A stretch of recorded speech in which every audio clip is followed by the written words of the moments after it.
current slide up there. I may even turn on the projector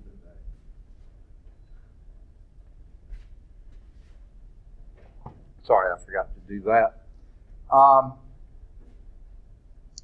I guess Bailey just came to get kind of present, and then he jumped ship, huh? Okay. All right. Announcements. We should finish pretty much, I think, everything in the chapter today. So I'll give you your test. I hope I do have those copied. I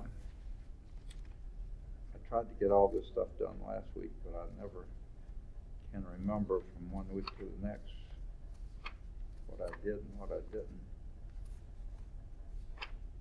Yes, I think I do have.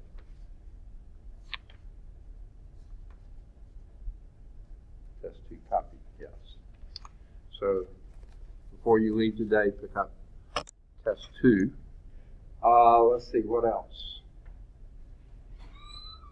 I guess some good news, bad news situation coming up.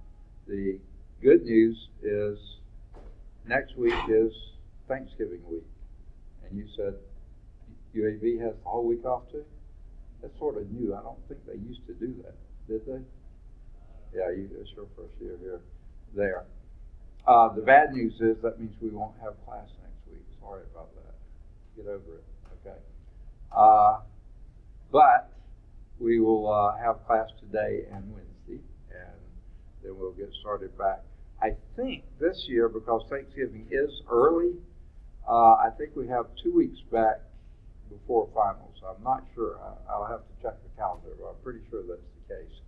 But anyway, we're getting on the short rows.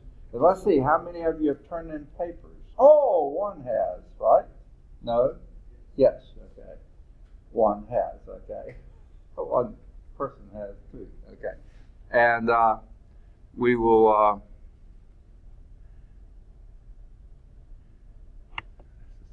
craziest thing. But we've got some ground to cover before the end, so let's get moving on it now. Any questions on anything we've covered so far? Okay. The slide has come up, so let me zoom in on this. This is where I think we were. That's not the same slide. All right, okay, I see. That's the slide at the top of page, of page 432, midpoint rule. We already covered that, right? So I think what I have to do is go backwards because the slides are backwards here. That's it. That's where we are. Okay. I knew something was weird about that. So let me blow this one up. So no questions on what we've done so far in chapter 7. All right. Now, this is the trapezoid rule. The other one could be thought of as somewhat of the trapezoid, but that was called the midpoint rule. The midpoint rule would take the point right in the middle of this interval, and on the curve there, do a tangent line to the curve there, and that would form a trapezoid. And that was a lot better trapezoid than this one is. This one takes this endpoint and that endpoint and goes from there. And this forms a trapezoid here, which is, by the way, the formulas for trapezoid, if you remember, was 1/2 this base plus that base. Okay, so that would be y sub j minus 1 plus y sub j, half of that. In other words, the average of that, pictures that right there, and then times the dx, okay? Whereas the other one, it was the tangent line there, that was a lot neater, closer fit. This is the endpoint, so it was a tangent line midway, and that was a better fit. But this is the shaded part of the trapezoid, has the area of 1/2 to delta x times the sum of these two. In other words, the average of these two times delta x. That's the average of the areas of the left hand and the right hand rectangles. So the average of that would be between there. It's a trapezoid there. Now, if the midpoint rule is better, why don't you use that? Well, this one's a little easier to calculate because just take a look at it. You find your values of x, you don't have to find the one in the middle, okay, like you did for the midpoint rule, and you just do the y here, the y there, divided by 2, multiplied by that. It's a really simple calculation, and it's not far off from the other one either. So that is the trapezoid rule. Here's how they express it, I guess you would say, analytically.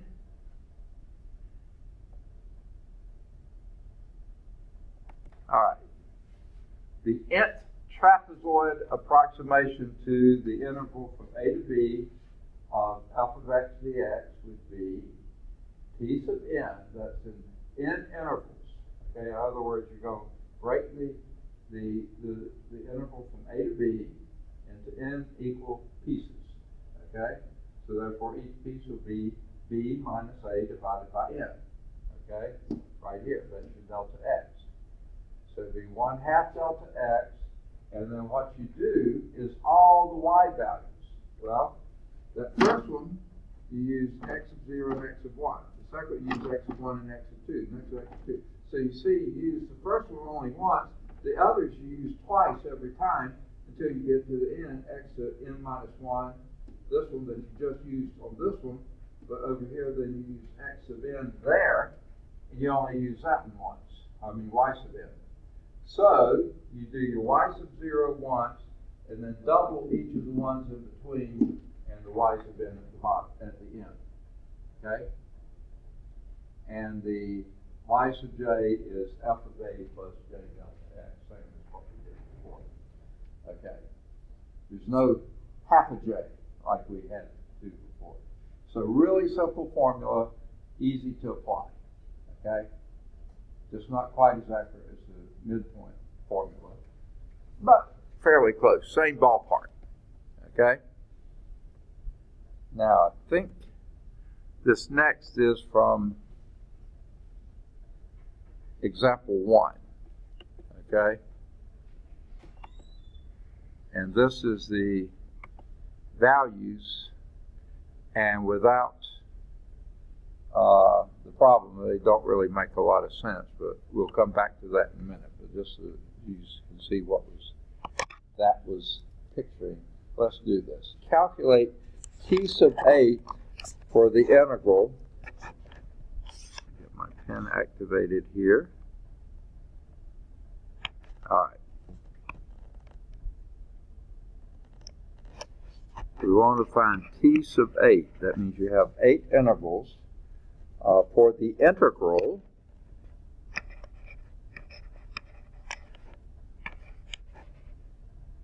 (1 to 3) sine of x squared. Pretty exciting stuff, huh? Okay. All right. And then it says then use a computer algebra system, if you have one, to calculate t sub n for n equal 50, 100, 500, 1,000, and 10,000. We can just do those by hand, okay?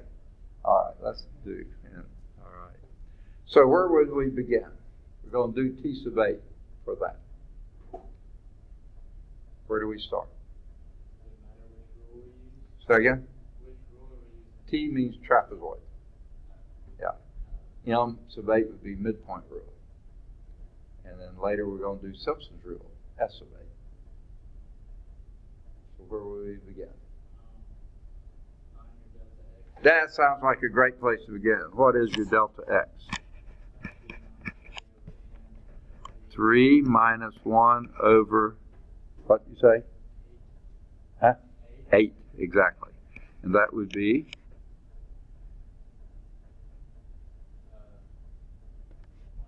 1/4. Perfect. Okay, so there's your delta x. All right. Now, What you want to do next?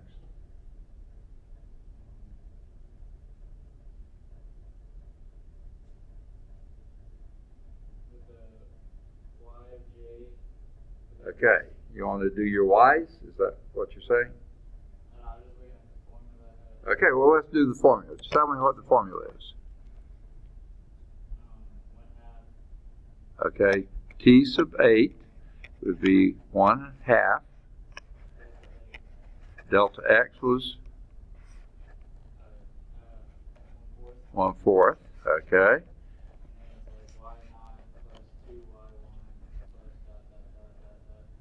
Okay, we can probably do them all. Plus 2y1, right? Plus 2y2, plus 2y3, plus 2y4, plus 2y5. Tell me what's next. Good. Second? It's 2y8, y7, plus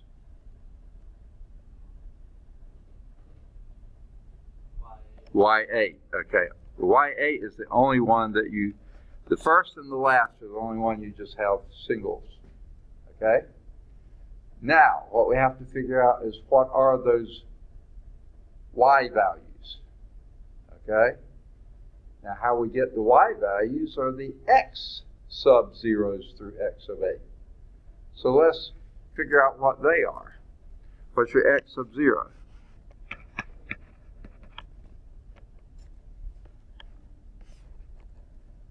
Hint.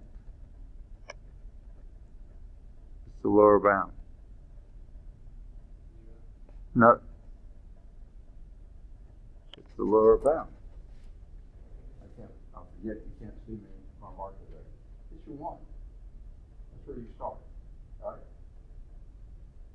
3 minus 1 over 8 is the first one. Okay? So this one's 1. Okay? What's your x sub 1? What's your interval? 1/4. So that'd be 1 point. You want to use fractions or decimal? You tell me. Fractions? Okay, that'd be 1 1/4. Okay, it's really going to be better to use decimals because you're going to put them in the calculator, right? Or you're going to do them all in your head. Oh, okay. Okay, well then 1/4 is fine. Okay, let's do 0.25. Do you mind? It'd be a pain if it was a third, but you know, quarter, that's not bad. 1.25. X sub 2.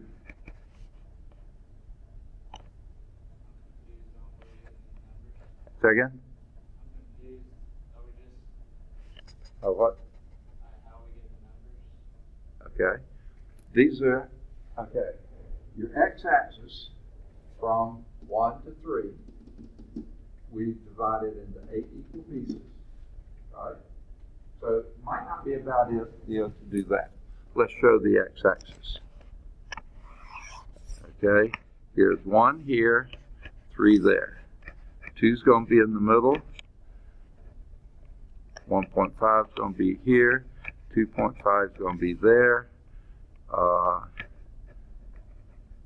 1.25 is going to be there. 1.75 is going to be there. 2.25 is going to be there. And 2.75 is going to be there. And guess what I've just done? X 0, 1, 2, 3, 4, 5, 6, 7. That help? So if you didn't draw that line though, you're just multiplying 1/4. You're just adding 1/4 to the previous one. So the first one was 1, the next one was 1.25, the next one 1.5, the next one 1.75. So this is your x of 0. So let me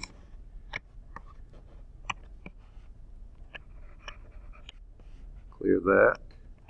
This is your x of 1.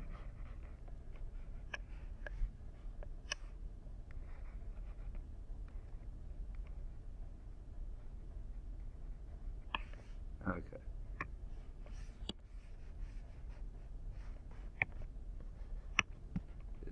x of 2, x of 3, x of 4, x of 5, x of 6, x of 7, and x of 8.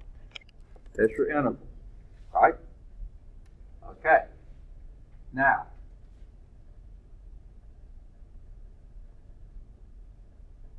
next thing we need to do is calculate our y's, isn't it? Well, that's what we really need to put in our formula, which you gave me, right? So, pull out your handy dandy little calculator and do sine of, that's your y, by the way. That's the f of x, your y, sine of x squared. So, do sine of 1. Now, be sure you're in what mode? Radian mode. So, do that, sine of y. Sine of 1.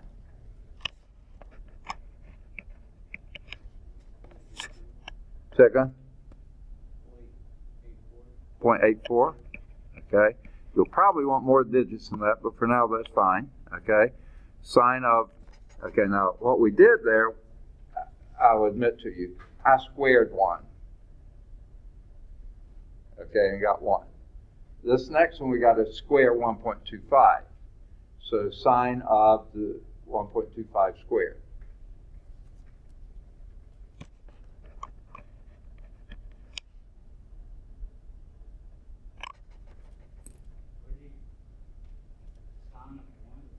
Yeah, 1.25, that's your next x. If you get your sine of 1, you get 0.85. Second? What was the first one? I don't know. He said told me 0.85. Is that right? Or was it 0.84? I got 0.017.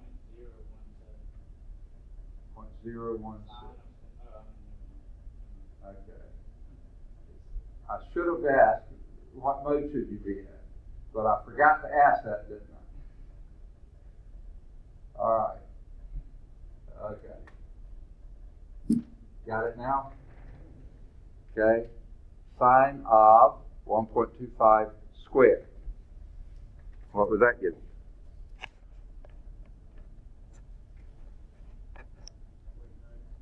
Say again? 0.9999. Let's just call that 1, okay? That's surprising, but okay. Then do sine of 1.5 squared, which I think that's 1.25. No, 2.25.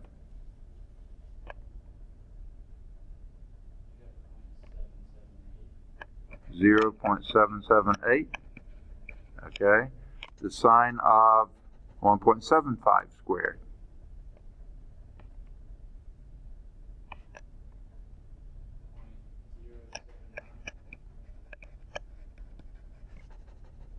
Okay. The sine of 2 squared, or sine of 4.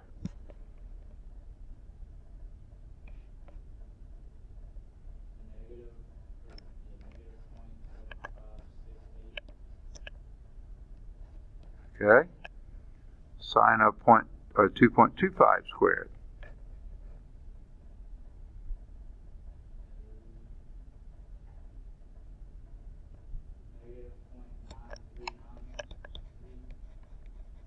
Okay.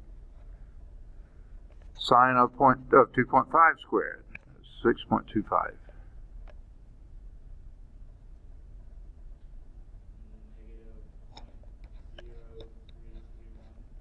0.06 what? 331. Okay. Sine of 2.75 squared.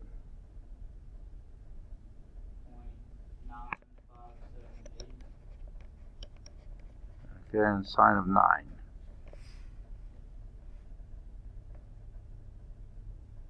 0.4121. Okay. Now, what we do with those numbers are exactly what it tells you to there. Use 0.85 or whatever that one was, you made that up to be, plus twice this one, plus twice that one, plus twice this one, plus twice that one, plus twice this one, plus twice this one, plus that one. Okay? Now, actually, far better, as long as you can keep what you're doing right, is just to to do all those calculations at once. Leave all the digits on there and do it. So I was just giving you a feel for it. Now, the best way to do this would have been this. Sine of 1 plus 2 times the sine of 1.25 squared plus 2 times the sine of 1.5 squared plus 2 times the sine of, 2 times the sine of 1.75 squared. Well, you should have done that down the line as you do. Do it 2 times each of these. Until you get the last one, just do plus the sine of 9, okay, which is 3 squared. So if you had done all that, okay, and whatever your final answer is, divide it by 8, because 1/2 of 1/4. And then that would give you your piece of 8.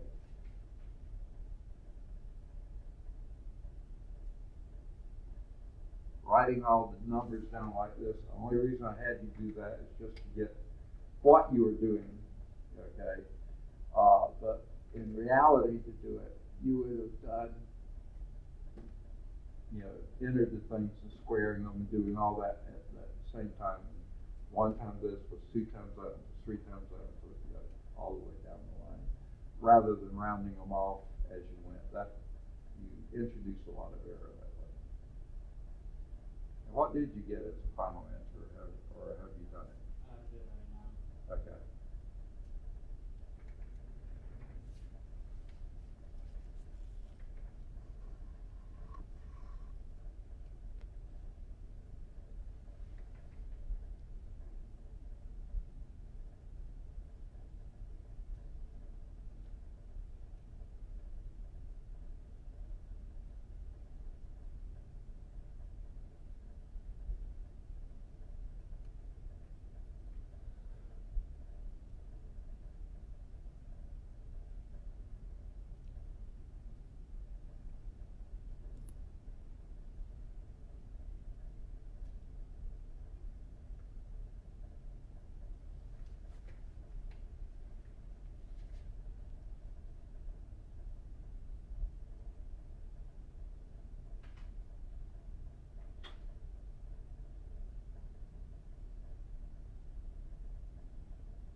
Burning up the calculator, isn't it?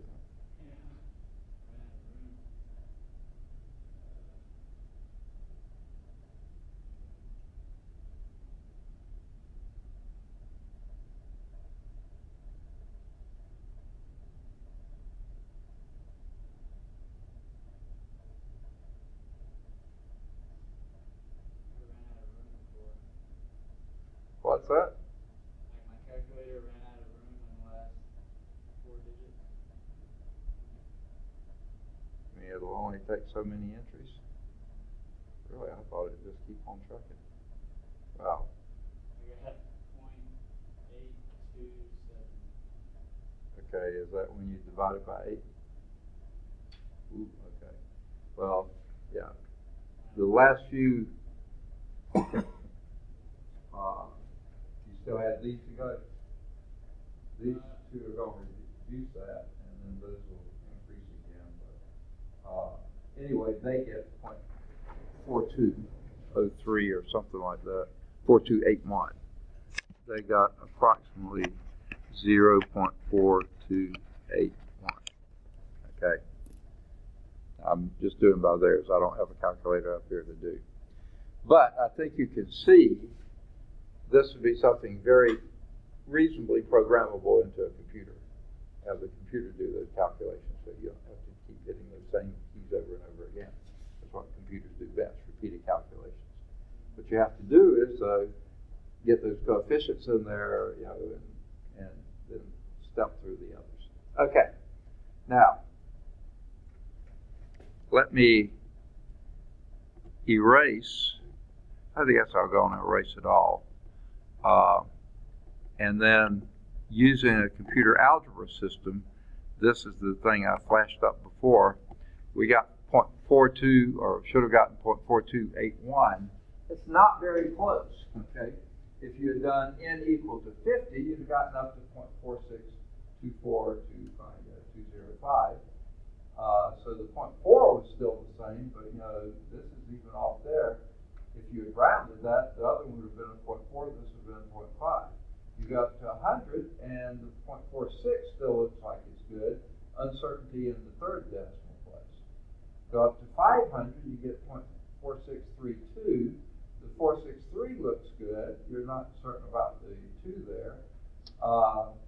Do 1,000 intervals, which I know you're wanting to do on your calculator so fast, that you get up to the next 4 digits, okay? So you see, increasing this big time here is only increasing maybe 1 digit at a time here, 4692, up to 10,000, 469, 4632. You know, it looks like we've gotten to maybe the 5th digit here, might be good. So it looks like to me a good approximation for the answer would be 0.4633. That's what they're suggesting here anyway. Because if this one does keep growing and gets more than 5, then that would become the 0. But it doesn't look like it's going to go much past that. So the 4 decimal place is 0.4633. Looks like a pretty good thing. And we weren't really all that close, okay? 4.42.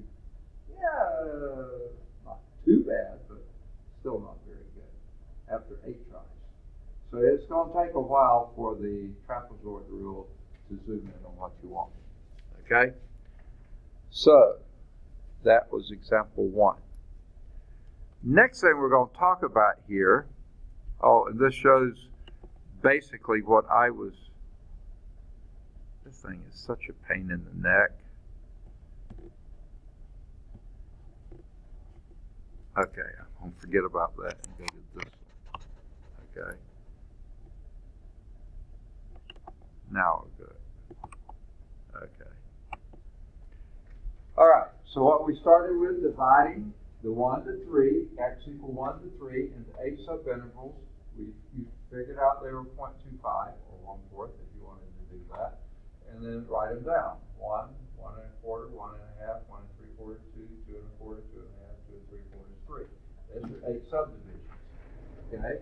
Then you do your y's for each one of those and proceed with your that process. Okay?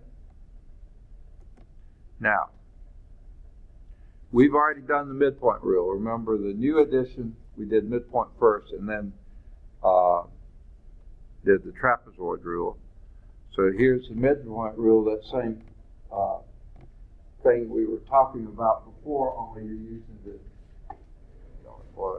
tangent of the midpoint and making a trapezoid there. And this was a much better estimate than what the from here to here would have been. That was the trapezoid rule. The midpoint rule has a lot less of an error, and it's almost equal, the error. You know, not quite, but close. This overshoot or undershoots a little bit here, overshoots a lot more there, but still it's a smaller error than what you had with the trapezoid rule. This is a trapezoid rule, this is the midpoint rule. What makes this a bigger pain in the neck is that you have to do the midpoint here. You get your intervals, and you still have to go to the midpoint. That's what you calculate the y. So you have another calculation of x, and that gives you your y. Okay. All right. Now, can't remember if we did this one. I don't think we did. Yes, we did. We had already done this slide. All right. Here is your error bound for both the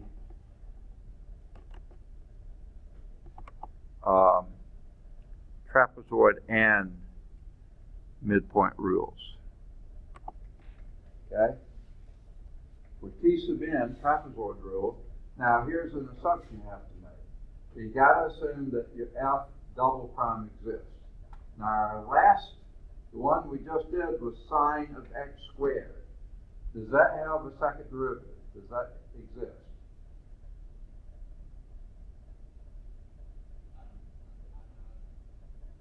Second?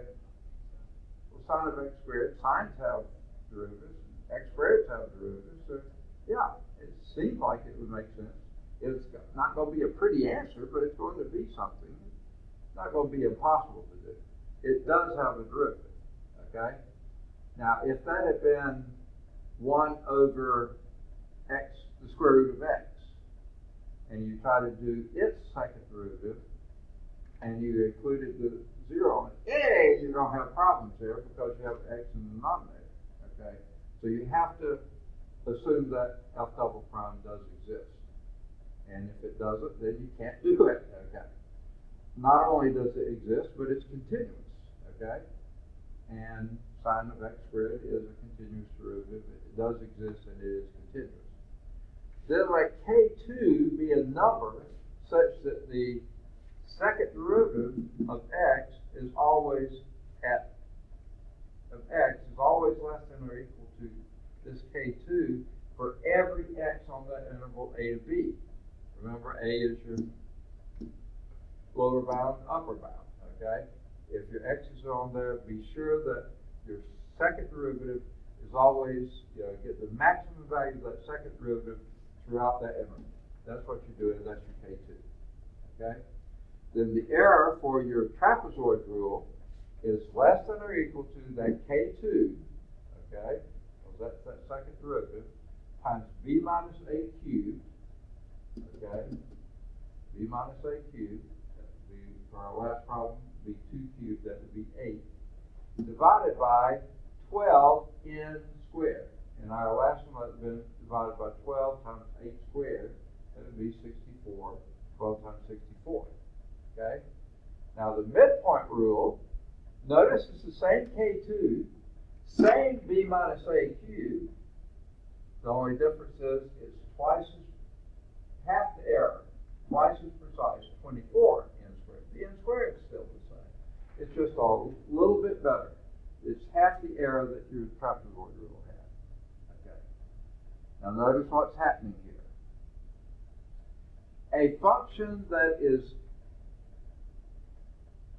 changing very rapidly. Your first derivative is a measure of the change of a function, and your second derivative is a measure of how the first derivative is changing.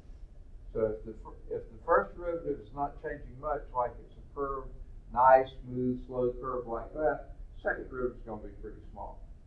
If it's a function that's doing that, your first derivative is changing from plus to 0 to minus very rapidly over that interval. Boy, you could have some pretty large second derivatives there, okay? So that's what the K represents. Basically, how fast is that function changing, okay? B minus A, that's your interval. If you're integrating over a huge interval, you're going to have a lot of error, okay? Because that's going to be a big number cubed, So that's really going to make this big. But the key here is the bigger the n is, the smaller your error is. Okay? So even if you do have a big interval here, even if that is fairly big, get your n big enough, and that's why we saw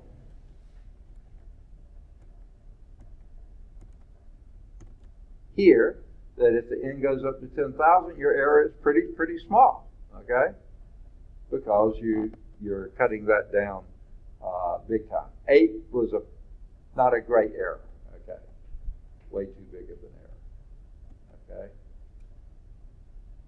But the midpoint, even though it's a little bigger pain in the neck to calculate, you get a little bit better precision with it.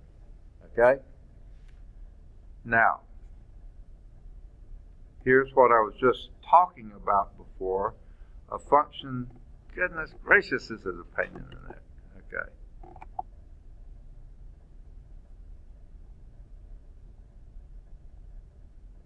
Okay. A function that's changing rapidly between x of 0 and x of 1, whatever those happen to be, is going to have a pretty large second derivative. One that's changing very slowly over that is going to be a smaller error, okay, over that same interval. Now, notice here your trapezoid interval. Now, this is if the function's increasing but changing rapidly.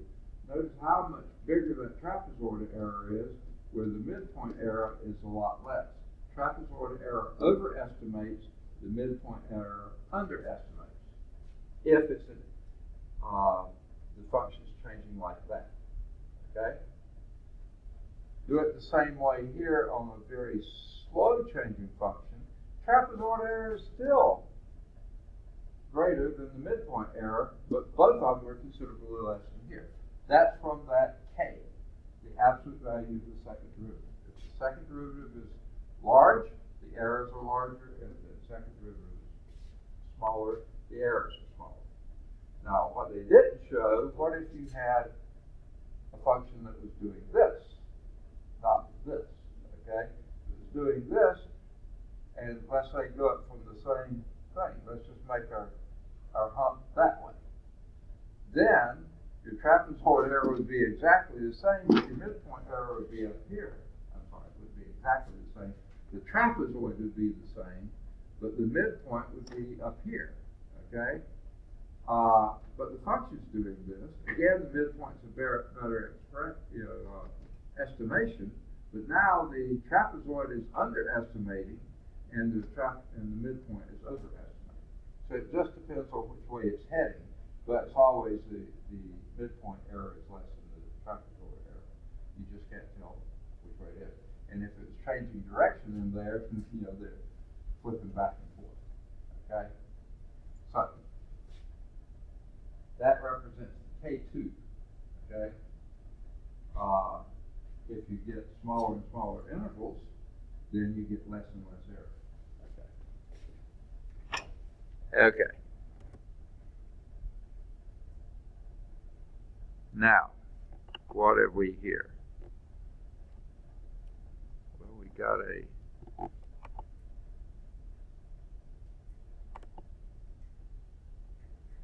why is there finally a response?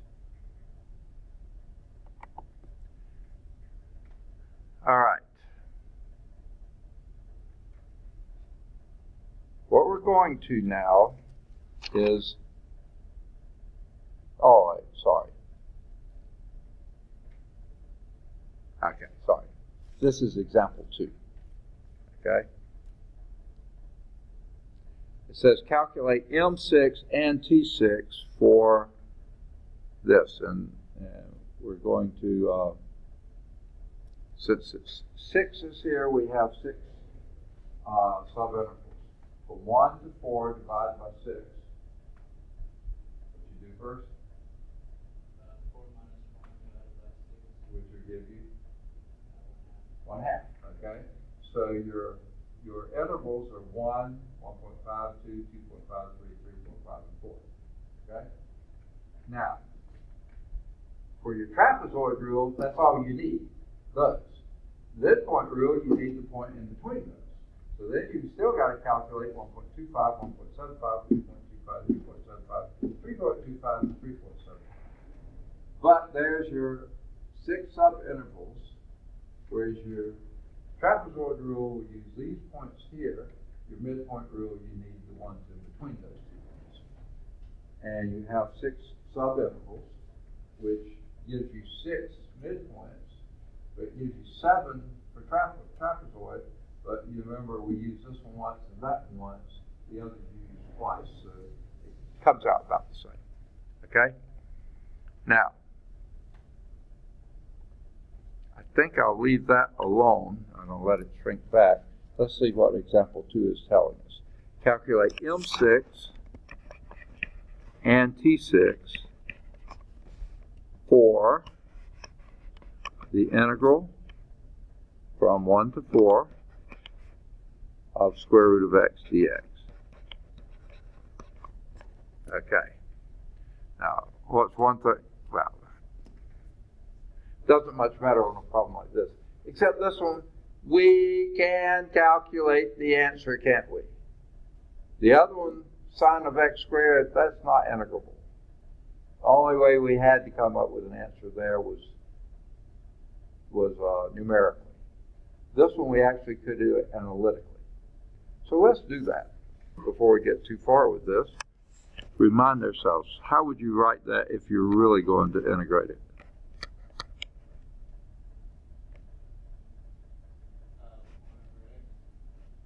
Is that what that means?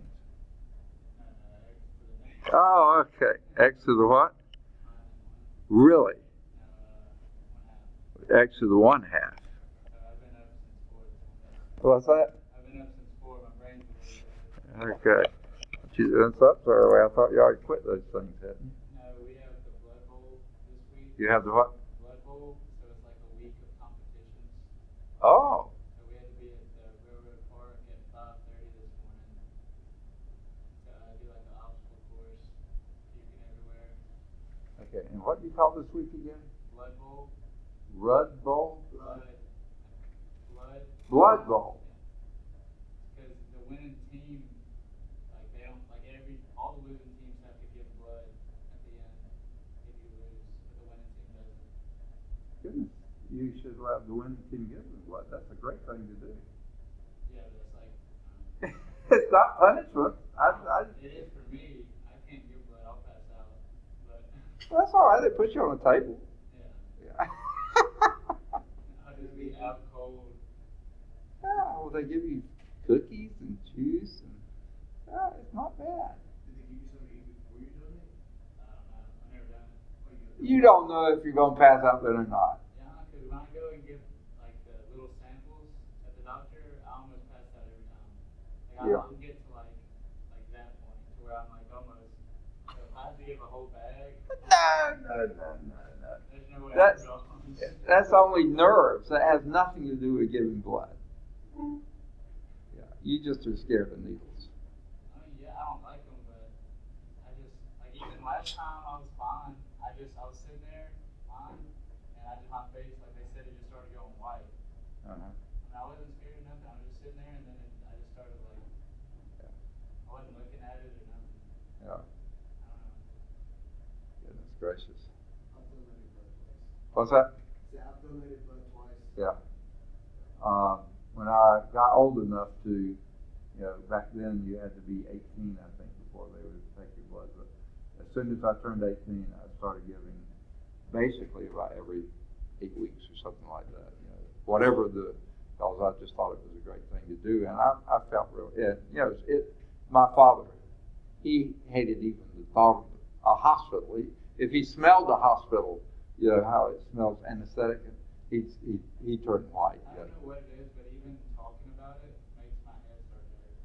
Really? Yeah, that's just talking about giving blood. I can feel it. Like, and I remember this is so funny. Like in high school, we had to take anatomy. Yeah. And there was a section on blood. Right. And so we had to read a whole article about these people that were giving blood, and I started to feel like wheezy, like I was gonna pass out just reading it. Oh my goodness. I don't know. I'm a sissy. I don't know. Yeah. Actually, my wife's brother is almost that way too. I mean. And it's like I can see other people's blood. It's just like mine. Yeah. I just don't know. Yeah. Keith was, college basketball player. But you mentioned blood, and he almost goes white. That's amazing. I don't know what it is. Yeah. So you're really competing hard, huh? Yeah. I was running and throwing up this morning while I was running. Really? Yeah. I learned that skill playing for Lawson because we ran so much. Yeah. That I would just be running and throwing up while I was running. Just keep running. When I was in the Navy, I learned how to throw up over the side when I got seasick. But yeah, just keep on doing what it was. Saturday, we got trained by Navy SEAL. 2 of them came to the field, and we did like a whole training. It was crazy. I bet. Yeah. It was like they were spraying us with water and like everything. It was not all that warm on Saturday either, was it? Right. It was pretty cold. Yeah. I was on an ammunition ship for my first 3 years in the Navy, and along about midway, Vietnam was just winding down and over with while I was in. And whereas they used to fly the SEALs over wherever they were going to operate and then fly them home, they started saying, and all their equipment and stuff, and we were just operating. We would carry a minimum amount of ammunition, but no one was shooting anybody, so we didn't. But we just had to keep the fleet, So we had room, and we were going back and forth. So they decided SEAL detachments could ride the ships who had room for them to ride. So we had some of them on their way there or back. I don't remember which. And so I stood watch with the number 2 guy in the SEALs thing. Really nice guy, but you're still thinking. We'd watch them do their calisthenics and stuff out there. They do it on the deck every morning, and I'd be standing watching up on the bridge. Boy, they knew how to exercise. Yeah. All right. So how would we integrate that?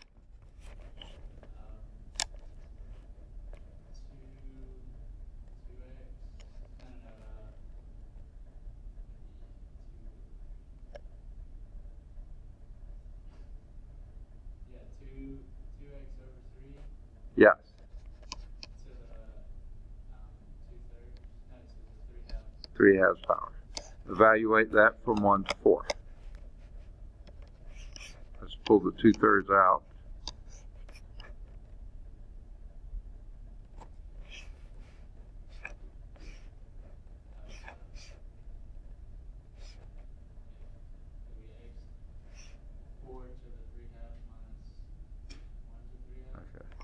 Yeah, and do it sort of the smart way. Take the square root of 4 and cube 8 minus 1. That'd be 7. So 2/3 of 7 would be 14/3. Okay, so just what's that? 4.66667 or whatever. Right? Okay. Now, so we know the answer on this one. We didn't on the other one. So let's do the midpoint rule. Here are our intervals. So let's go to it. Do you remember what the calculations were for the midpoint rules? Now, if you've forgotten it, you can flip back 1 page, top of page 432. There it is. What would that be then?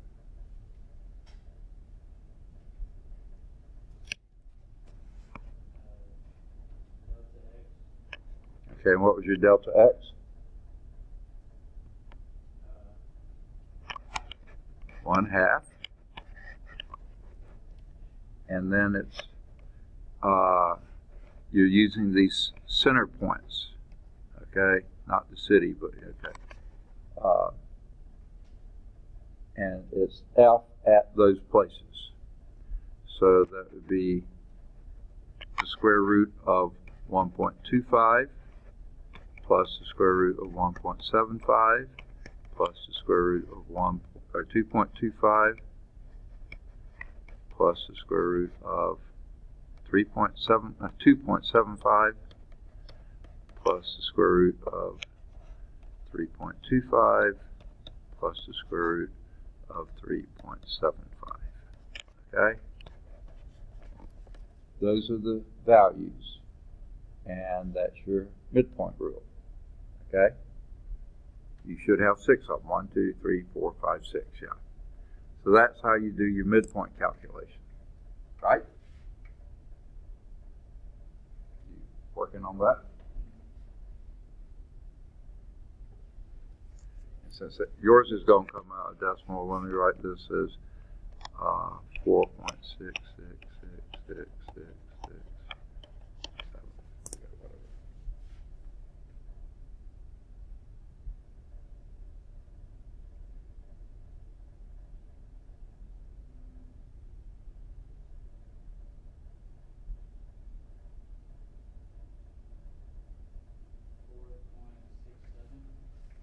.67.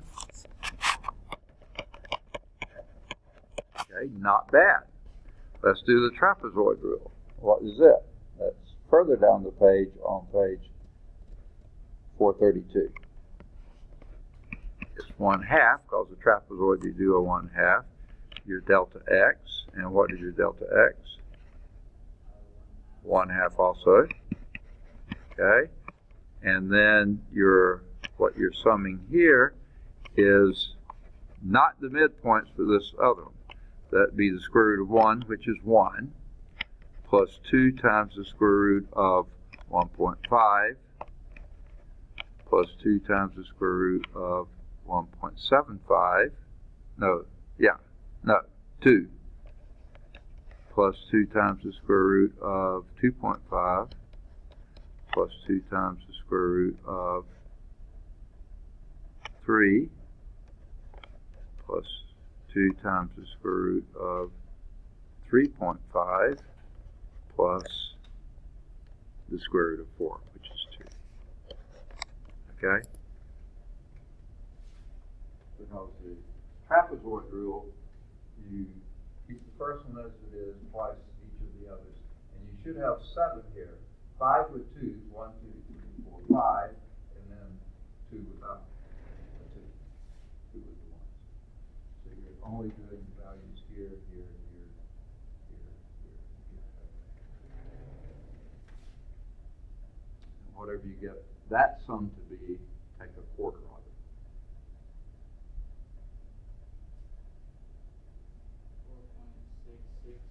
4.66. Say again, 4.62?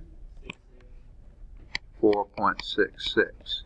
So you see the midpoint rule overshoots it just a little bit, not much, and the trapezoid rule undershoots it a little bit. But we saw that was going to be the case. There's always one on one side and one on the other. But still not bad. We're already to within two significant digits, one decimal place, no matter what we use here. Okay, those are all of them would round to 4.7. Okay. Okay, they got 4.6666925 blah blah blah, and 4.661 blah blah blah blah blah. Okay. Okay, and we know what it really is. So that's the first thing. Calculate M6 and T6. You just did. The A part then says calculate the error bounds. Okay? Now, before you can do the error bounds, you need what? F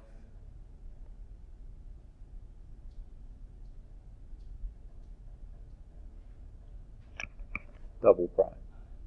Remember?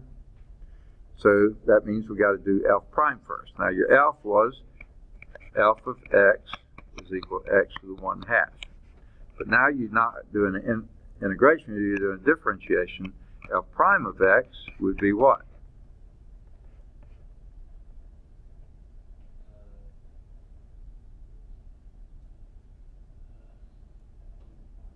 (1/2)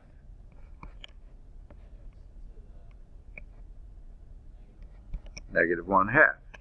And F double prime would be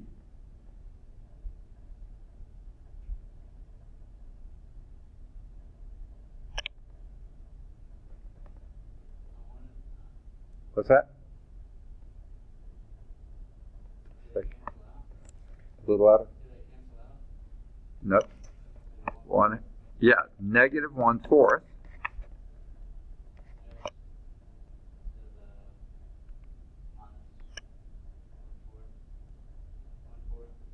really? Oh, that's that new rule. I forgot that one. The power rule, I thought you always subtracted 1 from the power, but there is a new rule that I tend to forget, taking half of the power. No, that doesn't work, does it? What do you do if you get from here to here? If you subtract 1 from the next one? From here to here, you would do. You subtract 1 from 1 half, and you get 1/4.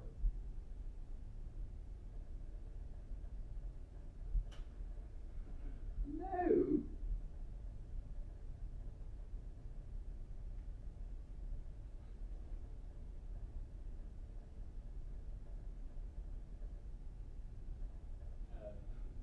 Oh.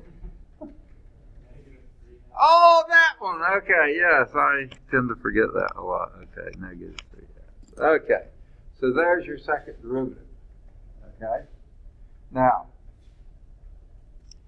if you remember back the error bounds, when you were doing that, the magnitude of these errors are related to the size of the second derivative. And I'm trying to find where it's in the margin note on page 433. In the error bound, you can let K2 be the maximum of the F double prime, absolute value of F double prime. So even though we got a negative here, don't sweat the negative. Do the maximum value that's going to take on. So what we got to do here is you're on the interval from 1 to 4. Okay? Now x to the -3/2 power is from 1 to 4. If x is 1, this is going to be 1, obviously, right? Okay? And 1/4 of 1 would be 1/4. So that would be that. Let's go to the other endpoint. When x is 4, square root of 4 is 2. Then 2 to the -3 would then be 1/8. And 1/4 of 1/8 is going to be 1/32. We're going to be up here at this one, okay? When it's 1, okay? So that's going to be 1/4. So your maximum, your K2 is going to be 0.25. Maximum value is going to be in between that. You can pick some of the others here and calculate them. You'll see this is the highest value, that's the lowest value. Okay? So it's going to be 0.25. So your K2 is going to be 0.25 from that, not from anything else there, 0.25. Okay? So, with that in mind, we can go to our error-bound formulas, and your E of M6 is going to be less than or equal to your K2, which is 0.25, times, what's your B minus A? Which is 3 cubed divided by 24 times, again, 1/2 squared. Okay? So let's figure out what that is. 0.25 times 3 cubed is?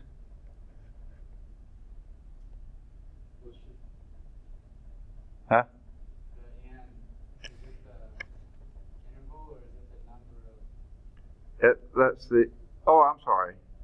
Yeah, I'm sorry about that. Yeah.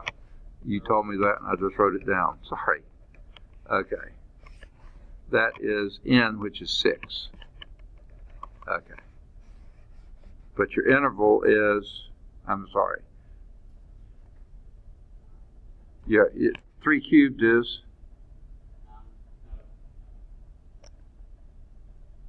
27. Okay. Divided by 24. And what's 6 squared? 36. Okay. Now you can do the calculation. You got your calculator there. If you don't have a calculator, you can divide out some things if you wanted to, but you've got it pretty easily there, don't you?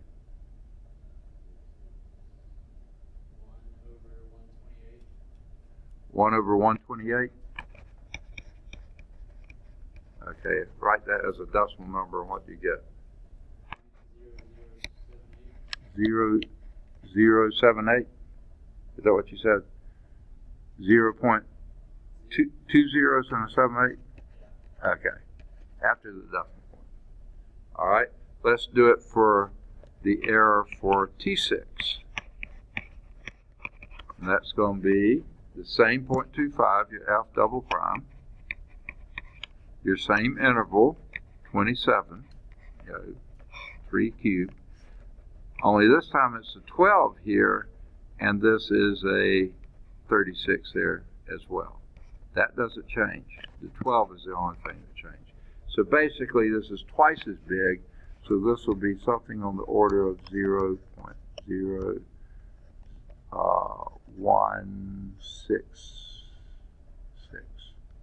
something like that.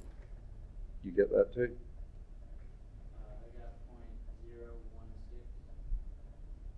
0.016. 0.016 without the other 6 there. Yeah, okay. Is yours rounding to 4 all the time? No, I'm rounding. Huh? I was rounding. You're rounding. Okay, so it was 0.16 something. I got 0.0156. 156, so you rounded. Okay. All right. So it's about that. So you see it's not as precise. And we saw that up here too. This was really close, and this one wasn't quite as close. Yeah. So let's make sure we're getting the same things they are. 0.0078 and 0.0156. They actually said that. 156 is what they did in the book. Okay. So it's not as good at error bound. Okay. It says calculate the integral exactly. We already did that. Okay. And verify that the error bounds are satisfied. And what you have to do there is, our exact answer is that, and if you added this to it, yeah, that's going to be within that thing, because that would be 4.66, and that would have been a 6713, easily within that. And this one down here is add or subtract this from that one, and you get 0.065 something. Yeah, this is easily within that. So, it is. They are within those error bounds. Okay. Okay. The way they said to do it was take that number, subtract the one that you had up there from it, you're less than that, and take the difference of these two and you're less than that. Okay. All right.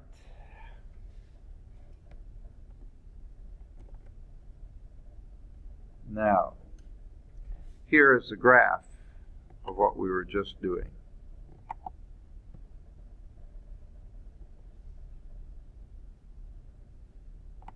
Okay.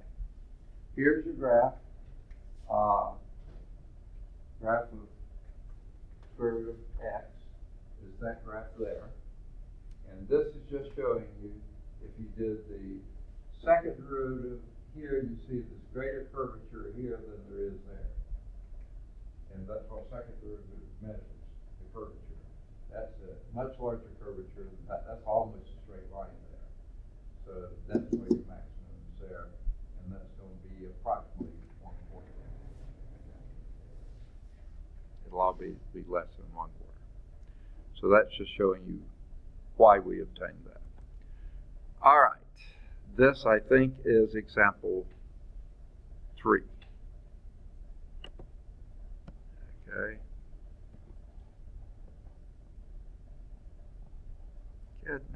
gracious, this is a pain in the neck. There we go.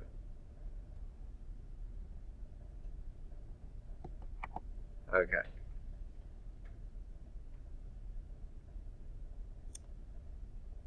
Here it says, find the n. How precise do you want to be such that the trapezoidal approximation, t sub n, approximates this integral, okay? Here's the integral there. I mean, there's a function there. For me to write it, I've got to shrink this. But this is what it's going to look like when you graph it. Graphing the second derivative of this thing. Well, what's the maximum absolute value you've got? And where are we going from? 0 to 3. What's going to be the maximum amount? Absolute value? Yeah, at 0. It's going to be the minus 2. It's going to be 2. You do the absolute value of that. Because this doesn't quite get to 1. And that certainly doesn't. So this one you had a change of sign. The other was like this. So this one, this is your maximum on this end. Okay. And that's all they showed that graph for. So let's do the thing.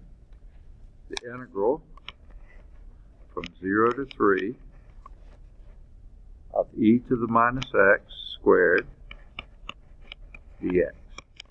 Can we do this one analytically and get an exact answer? No. No way. Okay? It's one of those, you can't do it any other way. But what we want to do, find the n. We don't want to do anything else. Just find the n such that the t sub n approximation of that integral with an error of at most, in other words, less than 10 to the minus 4. Well, we go to our error bound. Okay, so the error for t sub n was what?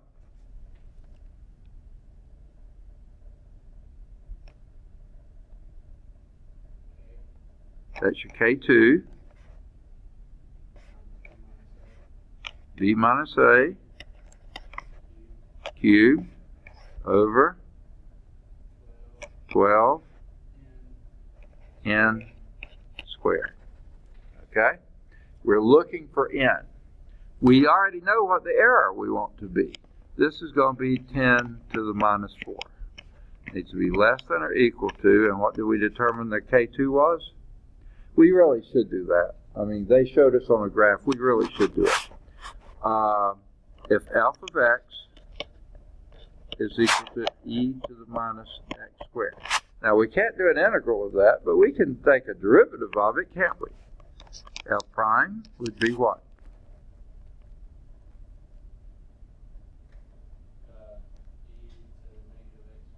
E to the minus x squared.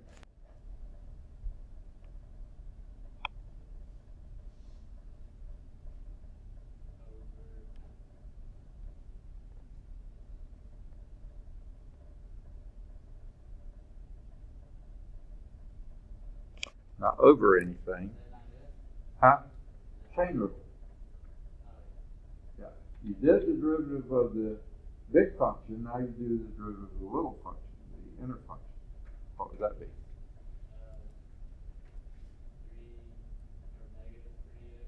Negative 2x. Okay? Okay, we're not going to stop there. We're more interested in f double prime. And what would that be? What you got to do now?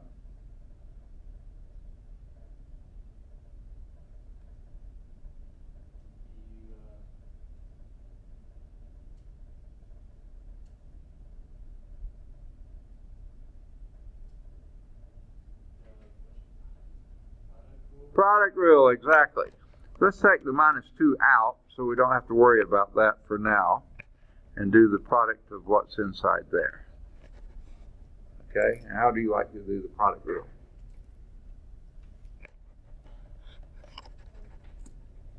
I know you like to do it, so how do you like to do it?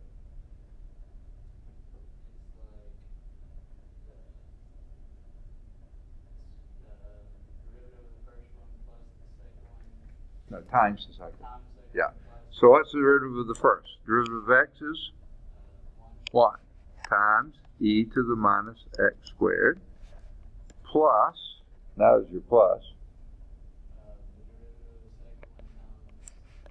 okay, and we already did the derivative of the second one. What's the derivative of the second one? Okay. It's exactly what we had there, so let's change that plus to a minus.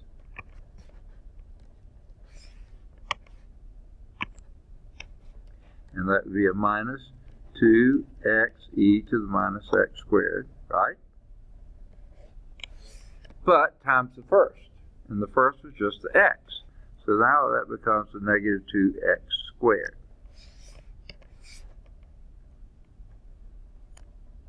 Okay, oops, it went to the wrong place. I should have left more room, but I didn't. Square, there it is. Okay, got that?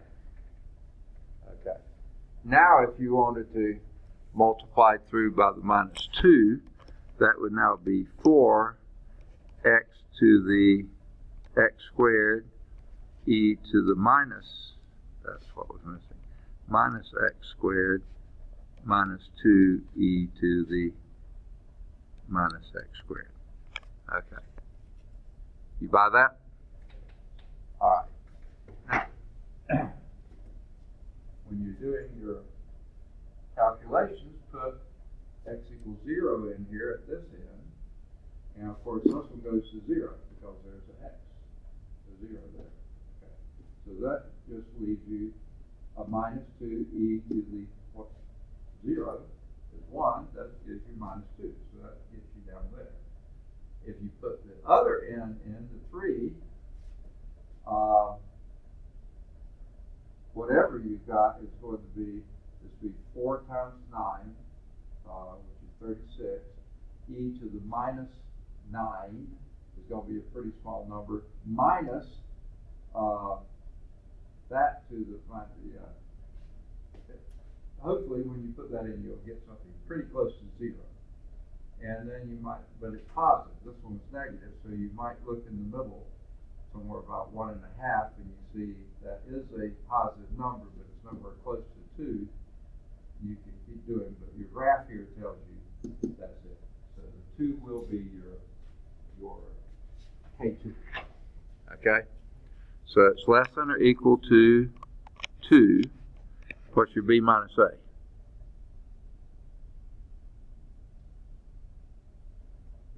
3 cubed. We've done that before. Over 12. And the n we don't know. N squared. Okay? We're solving this for n. So that means that we do is multiply both sides by n squared. Right? That knocks them out on the right hand side. And multiply both sides by 10 to the 4th. Right? Okay? Because 10 to the 4th times 10 to the minus 4th is 1. So it gives you n squared is less than or equal to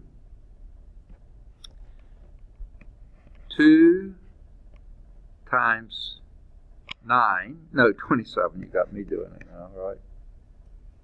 Okay, 2 times 27 over 12 times 10 to the 4th. Well, let's just fiddle with this for a bit. Well, 2 will go into 12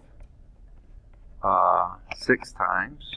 3 will go into 27 9 times, and this will be 2. So it would be 4.5 times 10 to the minus 4. I mean 10 to the 4. Okay, so that's about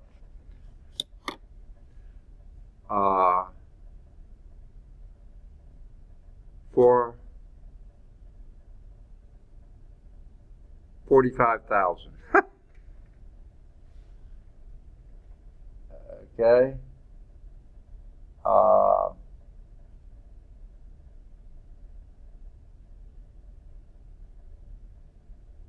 Oh wait, I'm on the wrong problem here.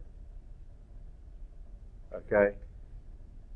Something on the order of 45,000. That's n squared. take the square root of that, and what do you get? Have I done something really wacko wrong here?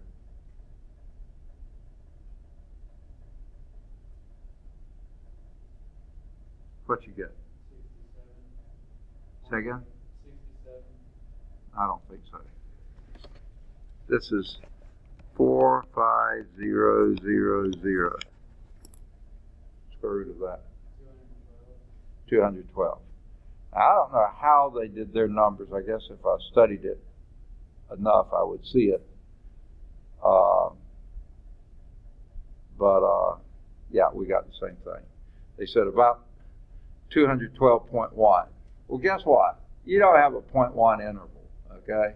So either do it 212 or 213, okay? For safety, I'd do 213. I think since we already have safety in our K2 being 2, I think 212 would be fine. But you would have to go up to about 212 times. All right, good deal. Any questions on that? Now, we're going to try something else. Those weren't quite good enough, were they? Oh, no, not at all. Okay. Now, there's a little bit of something that's coming next, and they have left off a graph that's in the book. So look at the one in the book. As we have seen, the midpoint rule uses trapezoids that are tangent to the curve to approximate the area under the curve. Trapezoid rules at the vertices, at the endpoints, to approximate the area. In both cases, the top edge of each trapezoid is a straight line segment. One must wonder whether we could do better using some other curve at the top of each region. In Simpson's rule, we will use, and this basically is showing, this is a curve here. Let me close this off.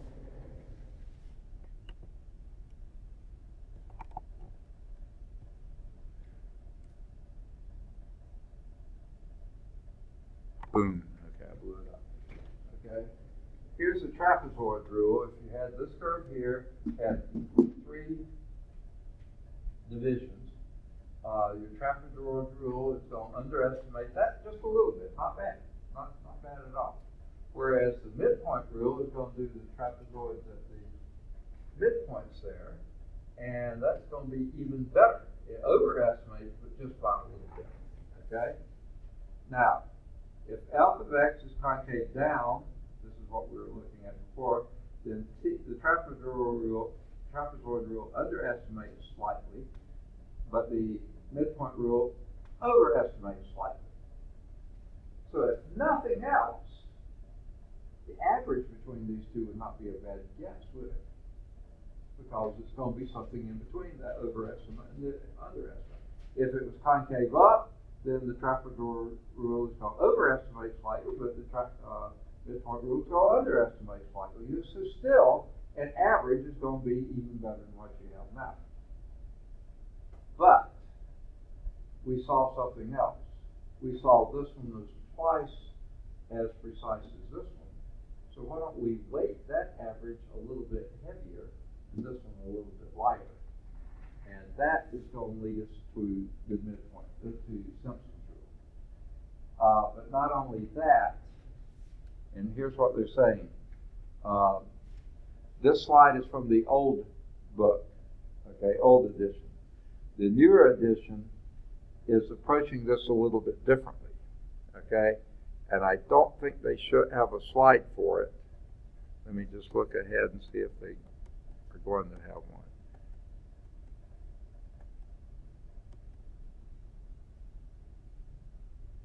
Okay, we're going to get to it here. So let's try it here. Now, this isn't the one that's in your book, but it's fairly similar to it, okay?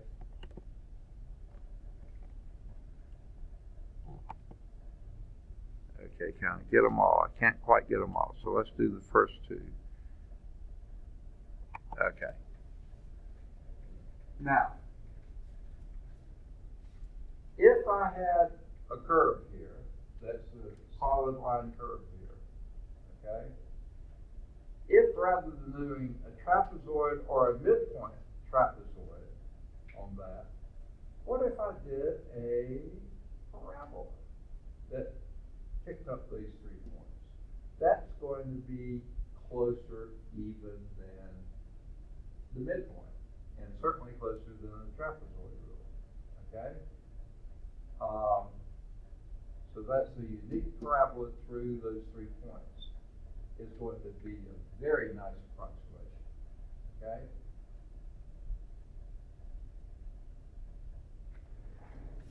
And the next one is just the actual curve. Here is the parabolic arcs, okay?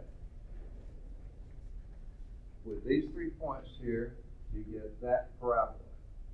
Wow, look at that tip. In these 3 points, that one, this one, you get a parabola like this. Whoa, that's awfully close. And in the last 3 points, the endpoints and the midpoint, and do a parabolic curve to that, incredibly fucking close. So it looks like, and we haven't said what Simpson's rule is yet, but that's going to give us an even better approximation than the midpoint and certainly than the other, okay? So let's go back.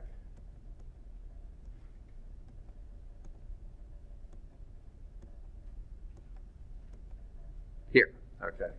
That's where we picked off. All right. Now,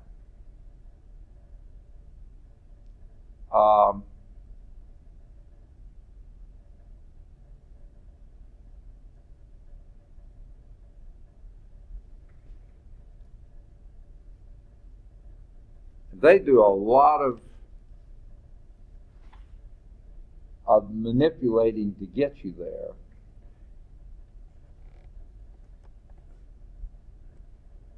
And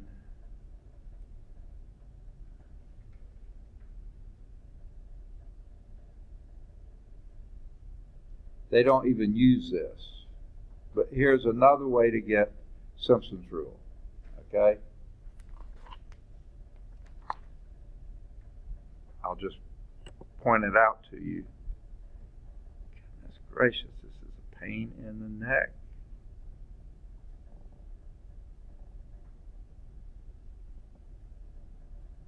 Forget that. Goodness gracious. There we go. Here's what I was mentioning before. If you took an average of those two, you get a better approximation. But even better than that, midpoint rule twice to trapezoid rule only once. Because remember, the midpoint rule is twice as precise. So if you do 2 to 1 here, that gives you a total of thirds, you know, okay? 1/3 times trapezoid rule, 2/3 times midpoint rule. Okay, but you also have this.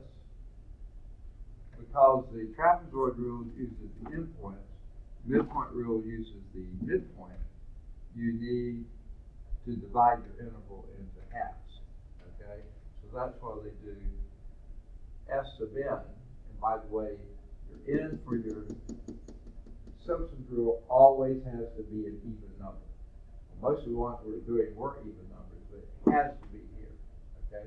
You could have chosen 5 for trapezoid rule or midpoint rule. You can't for Simpson's rule. It's going to be a 6, a 4, a 10, something. You can't be a 5.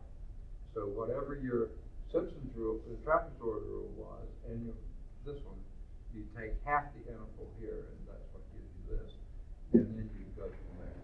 So you got smaller interval, and you're taking advantage of both of these. This rule and the one that we're going to get to in a second here,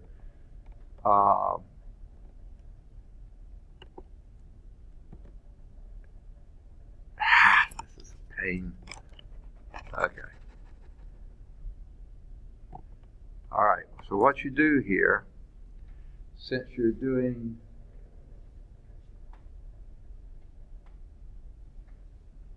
for your trapezoid rule, you use x of 0 and x of 2, because midpoint rule you're using s of 1.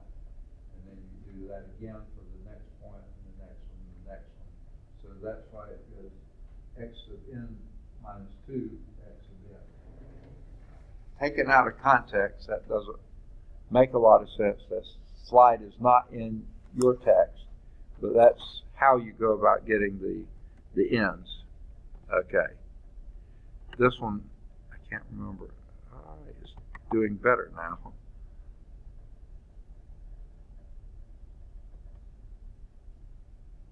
Okay. This one is in your, no it isn't. It's close, but not quite there. In your text, figure 13, this is similar to 12 here. They're using actual numbers. This is using x's. You're using actual numbers. But you're doing s of 8. You do 8 subintervals from x 0 to a is x0, b is x8. 8 subintervals here. Okay? And you compute s of 8 using 8 subintervals. The even endpoints are used for the T4. This is your T4, T4, T4, T4. And this is your midpoint, M4, M1, M2, M3, and M4. So those are the ones you use. That's why for Simpson's rule, you divide it into 8. So it's 1/3 of your T4 approximation plus 2/3 of your M4 approximation. That gives you your estimate. Now, the one they give in the text is example 4, but they haven't given the formula yet. So let's do the formula first, and then we'll come back to that. So here's Simpson's rule. Whether you do it with the parabolas or whether you do it with the that expression we just had, 2/3 the midpoint plus 1/3 the other, this is what you come up with. Now remember Simpson's rule, n has to be even. If it's not even, you can't do it, okay? The nth approximation then to this interval, a to b, f of x dx by Simpson's rule is s of n, this is the nth order. That has to be an even number. The one they just showed was 8, s of 8 would be 1/3, okay? Now, remember midpoint rule didn't have a fraction here. Trapezoid rule had a half, this has a 1/3. So this already gets you something smaller. The delta x, but remember this delta x is exactly half what either the midpoint or the trapezoid rule was. Now, if you remember, the trapezoid rule had this endpoint and that endpoint counted once, okay? Then it counted this one twice. The midpoint rule did the middle value, okay? Now, remember we said 2/3 the midpoint plus 1/3 the other. That's where the third comes from. That 1/3 is what doing that. The delta x is twice what your delta x was before. So before you were like this, that was your trapezoid with the midpoint here, trapezoid. So now you're just doing half of that. You're doing each one of those. So this delta x is half of what it was for the other. Now you still count this y0 once, okay? But you count that was your midpoint one. You're going to do it twice as many times, okay? So that actually turns out being a 4. Your trapezoid is going to be twice, so this is going to be 4. Trapezoid twice, midpoint 4, trapezoid twice here, all the way down. Every other one of these starts with 1, 4, 2, 4, 2, 4, 2, 4, 2, 4, 1, okay? So that's why you have to have an even number Your 4s are clicked next to the 1s, and then 2 4s are in between that. The delta x is b minus a over n, just like we had before, and your f of x is just like we did for trapezoid rule, only it's twice as frequent. So here's the formula, okay? A bit more to do, but the other way to think about it are your parabolas. Remember, if you did a parabola for the first 3 points, and then a parabola for the next ones, and then a parabola for the next 3, and stuff like this, you use those points in between multiple times, okay? First parabola, second parabola, third. So that's also where those coefficients come from. But all you have to do is remember 1, 4, 2, 4, 2, 4, 2, and then whatever your next last one is a 4, 1. Okay? Those are your coefficients. And then everything else you do it just like you did before. So let's go back. Yeah, this is, I think, the same example, figure 13. So let's see if we can. This is such a pain. All right.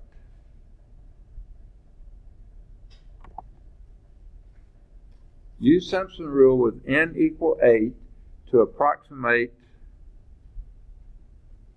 the interval from 2 to 4 of 1 plus x cubed dx. Okay? Okay. Everything looks good there except they don't have the function, so let me write it down here. Integrate from 2 to 4 the square root of 1 plus x cubed dx. Okay? Now, do you think we could do this analytically? Can we come up with an exact solution? No way. Okay? If that was a square, you could use a trig substitution. It's a cube. We don't have any rules for that. You can't do a regular substitution because you don't have a 2x squared somewhere else.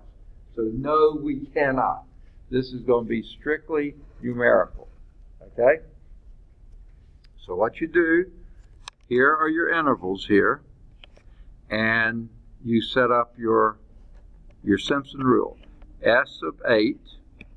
Well, first, what is your delta x?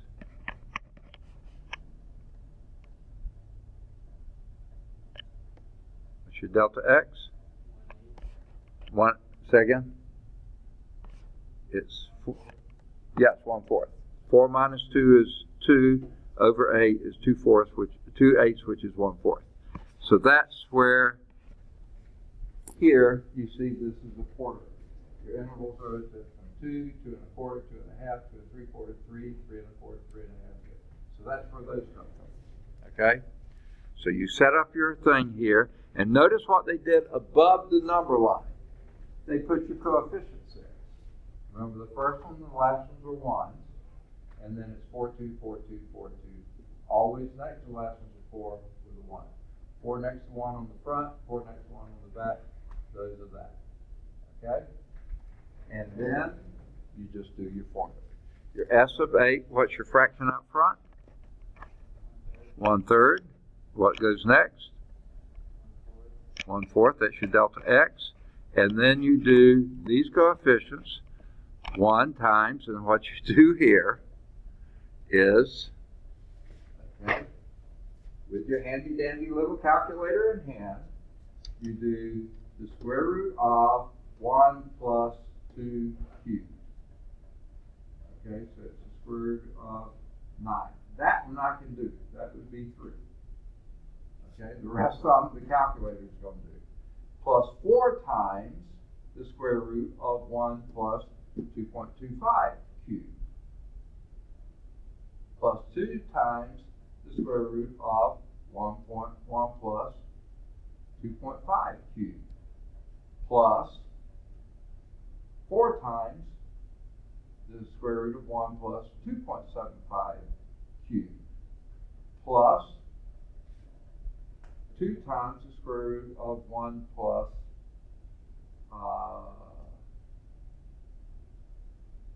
that would be 27. So that would be the square root of 28. Plus 4 times, you see, so you use these digits on top and plug in these numbers in the function and do your calculations that way. Be very careful doing it, okay? And see what you get. Your delta x, I wrote it here that you just told me, 1/4. Okay. You do all that, and they come out with 10.74159. So let's say 10 3/4. It's not going to be quite that, but something like that. We have nothing to compare it to, but that's what Simpson's rule comes out being. Okay? Now, see if the next slide, no, that's a different problem. Okay, sorry, we have unfortunately run out of time and actually run over, but I got started a little late because of my last class test, and someone disappeared on us. Okay, we won't name who. Okay, so we'll start next time in example 5, and that was the next example given here. Homework exercises, you can do any of the odds 1 through 11. Any of the odds, well, just do 1 through 11 now. That's just midpoint rule and trapezoid rule. If you wanted to try some of the odds 13 through 21, you can, but we'll do actually another. Yeah, we've done one, didn't carry it all the way through, but yeah, we'll pick up the rest of those next time. All right, any questions? You want your test today, or you want to wait till Wednesday?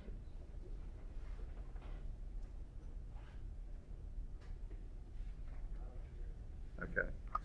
Just so I don't have to carry them around anymore, since y'all are so non-committal about it, I'll go and give them to you today. You should have argued, but you didn't. So you're going to be stuck with it.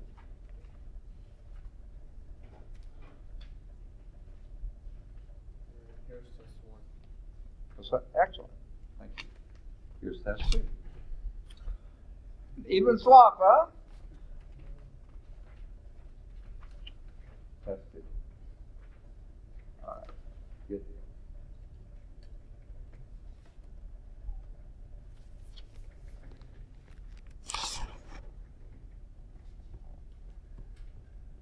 Well, there's no staples in there, sorry.